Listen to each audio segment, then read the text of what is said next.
Welcome to Module 2. So here's where we're going to actually look at, on the ground, if you like, about resource use in British Columbia.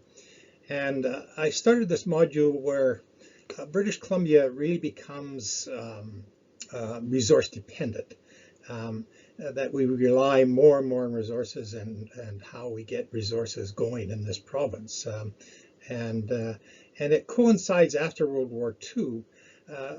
This is a period of time, as you can see by the box there, the 1950s and 70s, the greatest economic boom in North American history.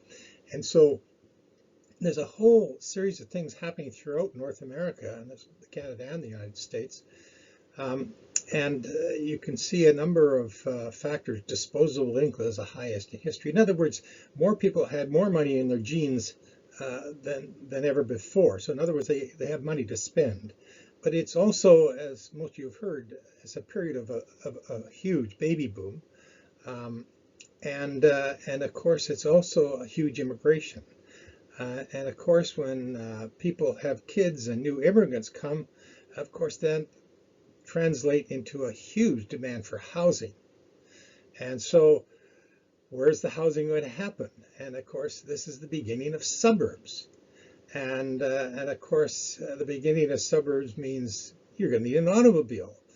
And if you've got a new house, think about all the things that you're going to need for that new house: your washers, your dryers, your vacuum cleaners, and on and on and on it goes. And so there's and all those things, of course, require resources. And so that's British Columbia is not going to produce the consumer goods. British Columbia is going to be one of the major places that resources come from. But this is also a period of the Cold War. In other words, after World War II, wars didn't end. We just shifted to the Cold War. It was really essentially the West versus Russia. But what was worse is, of course, the threat of nuclear annihilation, and that meant a series of radar stations that were put up throughout British Columbia. So there was that overall threat as well in there. But you can see in these pictures, like the Oak Street Bridge, and of course this is the suburbanization process that happened right here in Vancouver, and the spread of suburbs in the Greater Vancouver area, especially. This is, by the way, what's going to also take up agricultural land, but we'll get to that in a minute.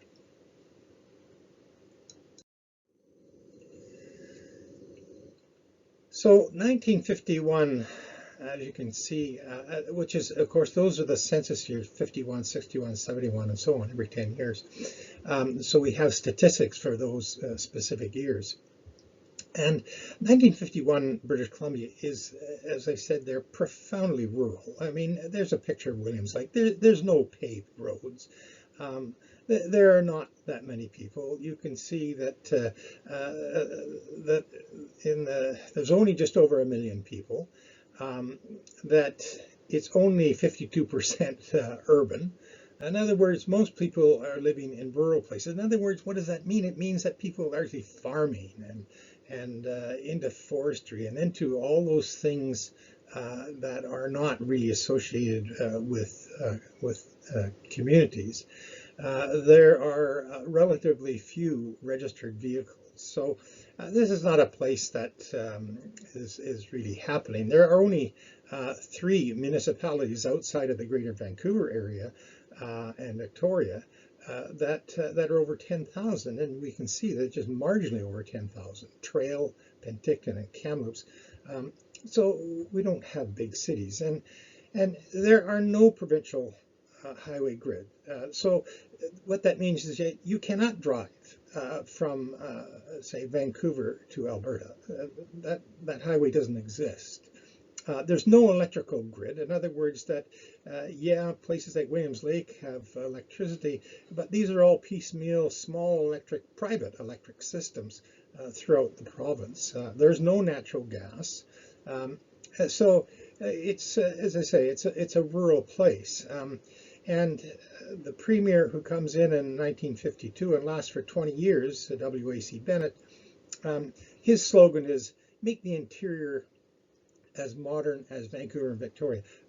W.A.C. Bennett comes from Kelowna, so this is a good slogan, and of course that's what he intends to do. He's going to have provincial policies that really involve resources. So that's a link between government and resources, and we'll see how that plays out.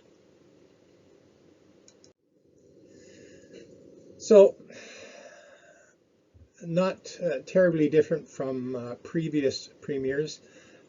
He uses traditional policies, transportation infrastructure. In other words, build roads, build railways, build bridges, those kinds of things, which all, of course, take resources and, of course, employ people. And the other one is that let's get into resource development, more forestry, more mining, and so on. Right?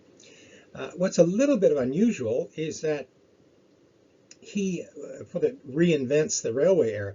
We'll see, and you'll see in your next sections of your book, that the railway era was largely overbuilt by World War I, in other words, by 1914. Well, here we are in the 1950s, and we have a railway that's owned by the provincial government, the PGE, which became the BCR, and now is the CNR. It only went from Squamish to Quesnel. And it was referred to the railway as going from nowhere to nowhere. There weren't many people, there weren't many resources. So his first job, I think in 52, 53, it connected to North Vancouver. So at least that was a start. And then a little bit later, he connected to Prince George. That was an important one because that meant it linked to the CNR, which went across the prairies through Edmonton and on to Prince Rupert. So that means that PGE was also connected then to the CNR. He could transport things directly down there to North Vancouver.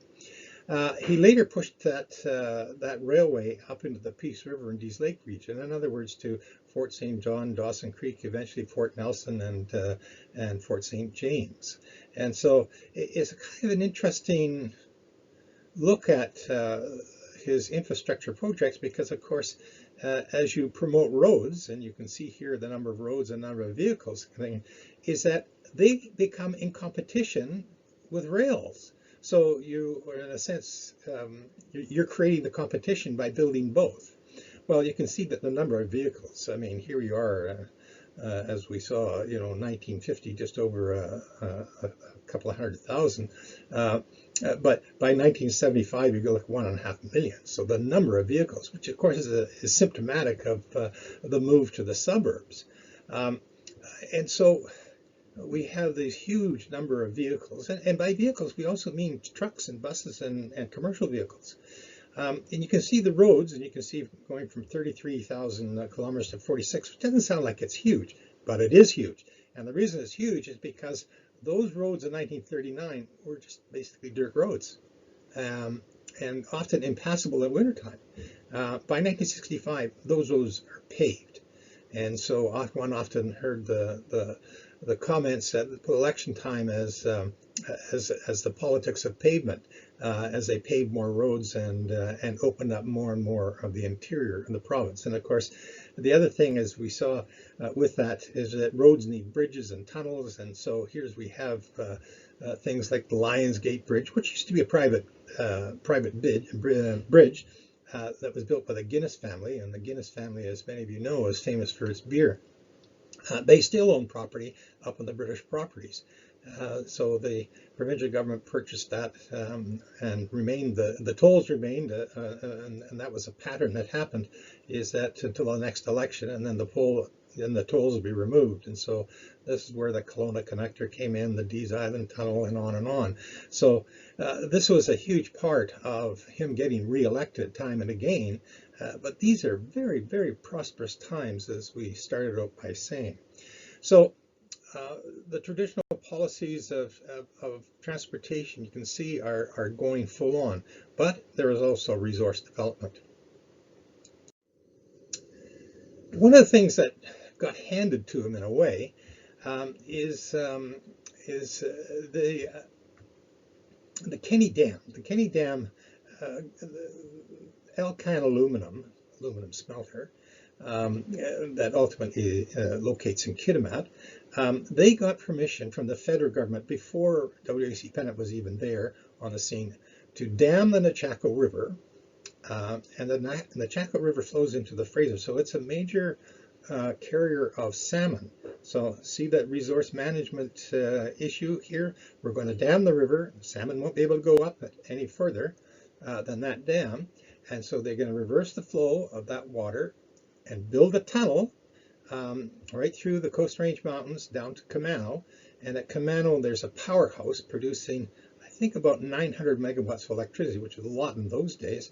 And then they use transmission lines to transport that electricity to Kitimat, where they built a new smelter. And you can see, look at the building there, that the number of people employed just in construction and the size of the plant. It's huge. And so this put into W.A.C. Bennett's mind, like, boy, we've got lots of rivers we could dam. And if this one dam produces this kind of economic development, especially in the interior, then it's a winner. And so he developed what is called the Two Rivers policy. The two rivers he ultimately decided upon would be the Peace River and the Columbia River. They realized that that was going to be a great deal of electricity, far more than British Columbia could use. And so his plan is that the dams on the Peace River would be used for people in British Columbia.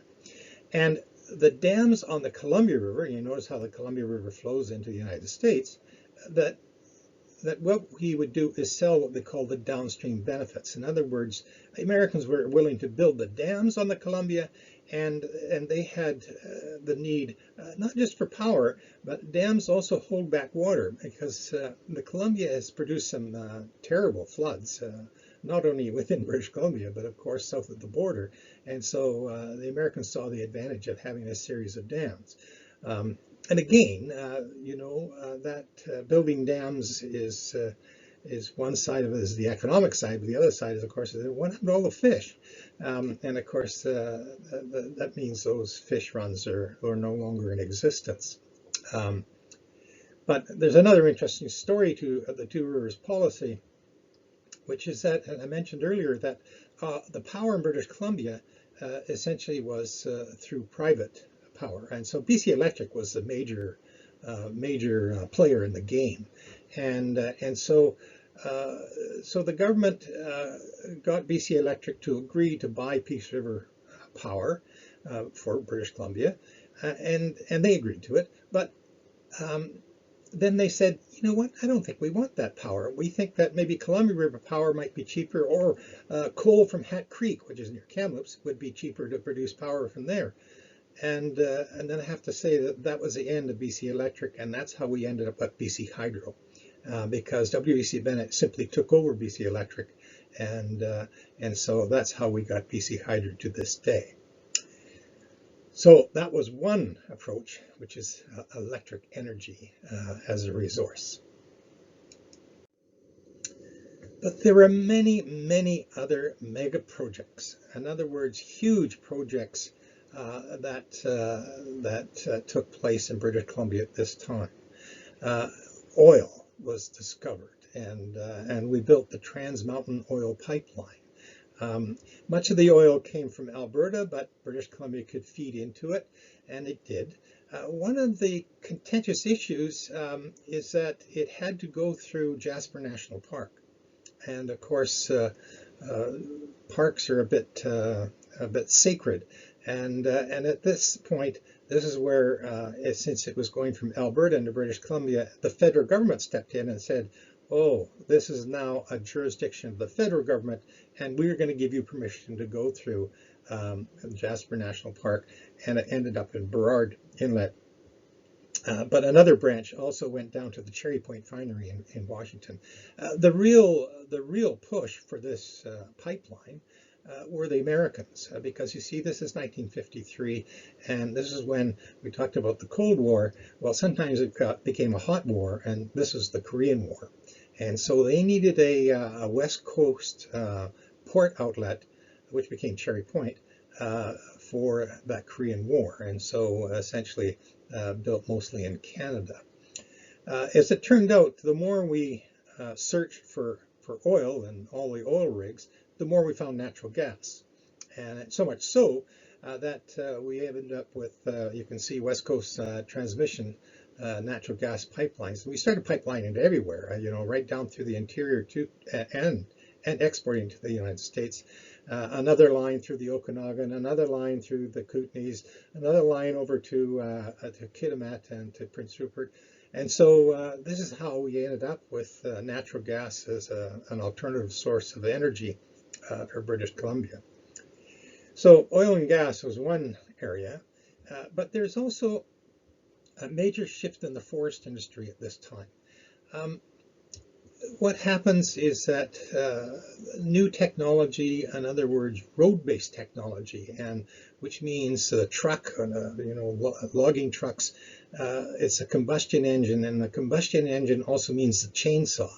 And so now the interior, which was pretty inaccessible because it really needed transportation facilities, and now truck logging is going to just make this industry take off in the interior. There were no pulp mills in the interior of British Columbia in 1961, and the first one happened to be in Castlegar, and then it all opened up. And so there's another one at Skookumchuck, which is near Castlegar, and Kamloops gets one, and Williams Lake gets two, and Prince George gets three, and the new town of Mackenzie gets two, and there's a couple on the coast like Gold River, and Kitimat got one too as well. So that the forest industry is booming. You can see in the graph there that it's not long, by the mid-70s, that the interior is actually outproducing the coast, because the forest industry has largely been a coastal industry, and so the interior is starting to outproduce the coast, and it'll never look back, is what will happen.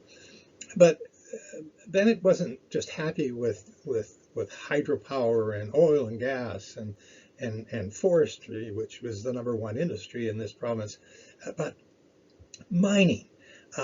This is the period in which we begin to get open pit mines, this huge holes in the earth, and being able to excavate low-grade, and we're mainly a copper-producing province, low-grade copper, and huge mines, which means huge tailings. As you can see in the back of that picture, it just fills up valleys with all the rock that isn't being used, but also non-metals, like we had Cassiar asbestos up in the northwest. And then the coal of the Fernie area in the East Kootenays, we get huge open pit coal mines there, and again more rail lines to export that coal. Now all these relatively rural places needed new towns, and so we started the Instant Town Act, which is another project somebody might want to get involved in.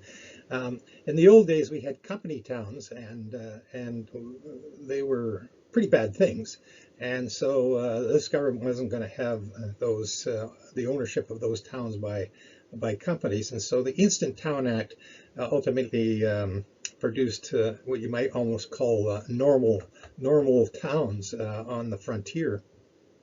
And so Gold River and Logan Lake and Elkford and Sparwood for the coal, and the Kootenays, Mackenzie for forestry. And so there's a host of new towns, of course, that perhaps a drawback to those major towns, of course, they still had only one major employer, the mine or the mill. That's another area that Bennett developed, was all these different resources. So in this module, let me just summarize what that period of time was like, and that resource development, because other things happened as a result of that. And what I've said there's a huge increase in resource development, but new spatial and attitudinal trends were evolving. So he did unlock the interior, and he made the interior more urban. And if you're living in a city, right, chances are you're not going to be working in an open pit mine, and not many are working in, at a lumber mill. So much less fishing or agriculture. So you're doing other things, which is much more the service industry. And so you can see here the employment shifted from goods to services, and we're going to talk more about goods and services in the next modules. But in the goods sector, and I'm using those terms because Statistics Canada, through their census, categorizes, and we have statistics that separates goods and services. So the goods are about agriculture, and they're about forestry and mining and quarrying and oil and gas, but they're also about utilities like hydro plants, and construction and manufacturing.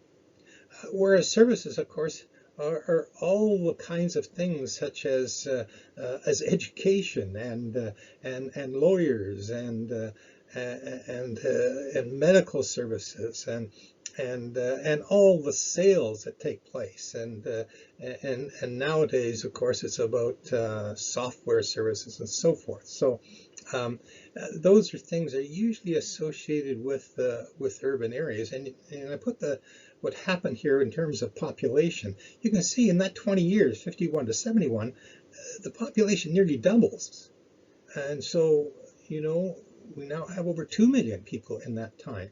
But look what happened between rural and urban. Now 75%, over 75% of the population lives in cities. And so again, it's about like, well, if you live in a city, what do you do? And of course, it's much more about services. But there were other attitudinal changes that took place. And you can see here I put in about how these mega projects, these open pit mines and the clear-cut forestry caused a mega footprint. In other words, that here we see that other side of resource management, about that there's a price to pay for all these kinds of things, and sort of that gave rise to the environmental movement. Organizations like Greenpeace and so forth. Eventually the David Suzuki Foundation and so on. And these are groups that were concerned about, like, we're moving too fast, too much pollution. It's really having, this negative effect on the environment and us, on people. Meanwhile, something I haven't mentioned but deserves to be is, of course, First Nations, and you'll see this in the next sections of the book, that most in British Columbia are unceded Crown lands. In other words, they have never recognized, provincial governments have never recognized the notion of Aboriginal title, in other words, ownership of those lands. And of course, all of this mining, all of this forestry, this oil and gas and dams and all those things, for the most part, are happening on their lands. And so there's a fight, and First Nations are starting to go to courts and those kinds of things, and ultimately challenge the provincial government of saying, you've got to come to terms with whose land this is and what you're doing to it. And so what we begin to see is environmentalists are joining First Nations in that struggle. And finally, at the bottom of this slide, I put something that, in a way, is related to resources. I said, who could vote in the 72 election? And I know voting per se is not like, ooh, what does that got to do with resources? But of course, it's really about governments, and governments who pass policies, and policies that perhaps hurt the environment. And so elections are really about which party gets in and what their policies are, and those include about the environment. And what happened in 1970 is that the voting age changed from 21 to 18. And for the first time, that youth voted in 1972. And W.A.C. Bennett was out, and so were his policies. And so we'll see some big changes that take place in Module 3.